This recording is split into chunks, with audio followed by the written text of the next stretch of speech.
Good morning, Hello and नमस्कार, सत Shri welcome अकाल, to आदाब। स्वागत है आप tonight's सबका मेरे इस show. ब्लॉग में। एक बार फिर से मैं जुड़ा हूं आपके साथ कुछ दिलचस्प बातों को लेकर। तो फिर चलिए शुरू करते हैं। जैसा कि आपको पता है कि नरेंद्र मोदी जी ने एक बार फिर से नया सकोपा छोड़ दिया है। जी हाँ, Amazing. उन्होंने कहा है कि साल भर के लिए संयम बरते। इसका मतलब ये हुआ कि आपको फ्यूल का इस्तेमाल कम से कम करना है अपने 4 व्हीलर में, 2 व्हीलर में, अपनी मशीनरी में, वो बंद ही क्यों नहीं हो जाए। और स्पेशली जो महानगरों में रहते हैं उनको उन्होंने कहा है कि 4 व्हीलर के बजाय मेट्रो का ज्यादा से ज्यादा इस्तेमाल कीजिए। जी हाँ, और 2 व्हीलर में क्या आप अपना फ्यूल मत वेस्ट कीजिए, तेल कम खाइए। ये भी एक नया लॉजिक है, देखिए कि तेल भी कम खाना है, आप शुद्ध शाकाहारी रहे। तो इससे पता चलता है कि हमें गैस भी ज़्यादा बचाना है।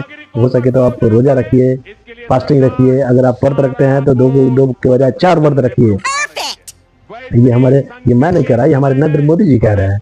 हालांकि आप गौर करेंगे कि उनके छोटे से छोटे विधायक और मंत्रालय जो उनका कौन 12 से 14 कार्यों का होता है।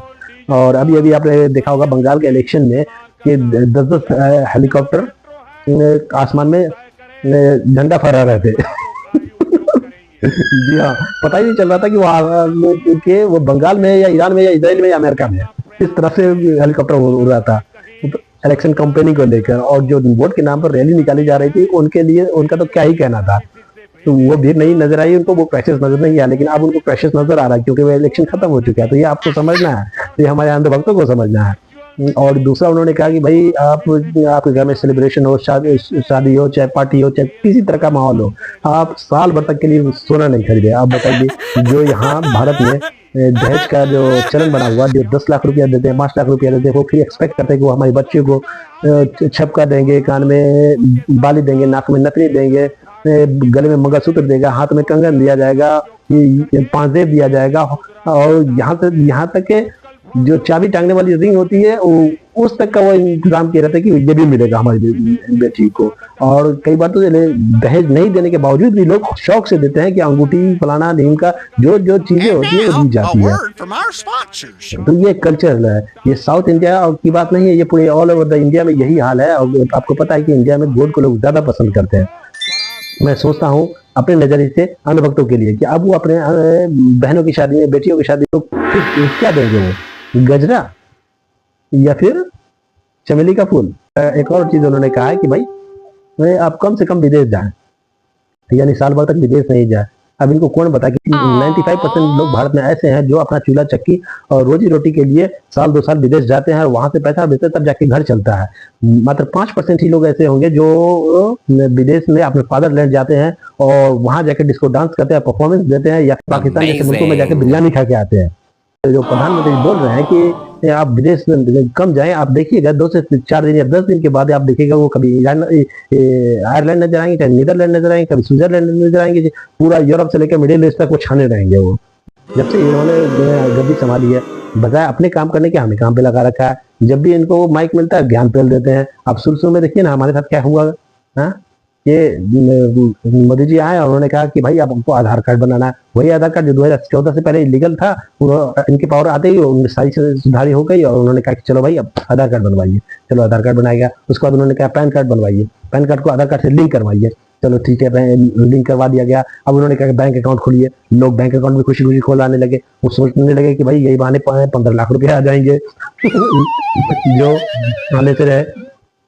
उसके बाद उन्होंने कहा कि भाई बैंक अकाउंट को आधार और पैन कार्ड से लिंक करवाइए। और ये वाला मसला तो सुप्रीम कोर्ट तक चला गया था। अब सुप्रीम कोर्ट जाने का भी क्या फायदा, जो हल ऐन का वही हल गैन का, जो सरकार बोलती है वही सुप्रीम कोर्ट बोलता है। तो वहां से भी वही नतीजा मिला। चलो उसके बाद में जब इन सबसे फुर्सत हुआ तो फिर उन्होंने एक नया बॉम्ब छोड़ा, वो था कि भाई डिमोनेटाइजेशन। अब डिमोनेटाइजेशन कर दिया गया, नोट बंद हो गए, जो कभी कोई सोच नहीं सकता था ऐसी चीजें कर दिया उन्होंने। बजाय इसका विरोध होने का है, लोग लाइनों में कतार बना के खड़े हुए थे। जिस वक्त भारत में नोटबंदी हुआ था, शायद नीदरलैंड या स्कॉटलैंड में नोटबंदी की गई थी।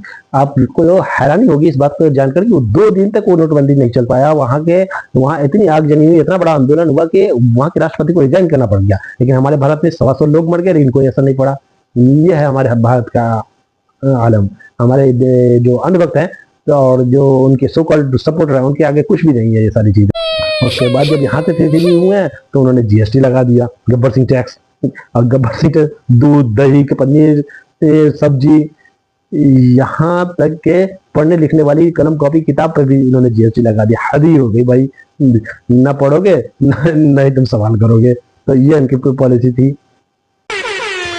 ये अब उन सबसे फारिग हुआ, कुदरत की मार तो आनी ही थी भाई। अब आ गया कोविड, कोविड आ गया बजाय कुछ काम करने के, कुछ अच्छी नसीहत देने के, ये कह रहा है कि जी भाई तालियां बजाओ बर्तन बजाओ, लाइट जलाओ।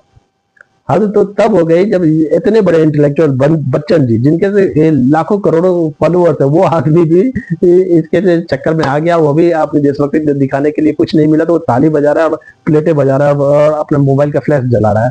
बताइए, इतना बड़ा स्टार तो वो अपना लॉजिक नहीं लगाता, वो क्या करता है। और जिसको लॉजिक लगानी चाहिए, जो प्रधानमंत्री के पोस्ट में बैठा हुआ, उनके बारे में क्या कहे।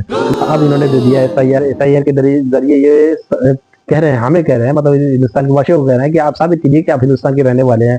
अब अपने बाप दादाओं की दस्तावेज उन्हें दिखाइए। वो आदमी कह रहा है जिसके पास अपना ओरिजिनल सर्टिफिकेट नहीं है पढ़ा एजुकेशन का, है, जो आज तक नहीं दिखाया, और जो दिखाया है वो पॉइंट के जरिए पता चला कि वो भी जाली है। तो ये आलम है इस देश का, अंधभक्तों का।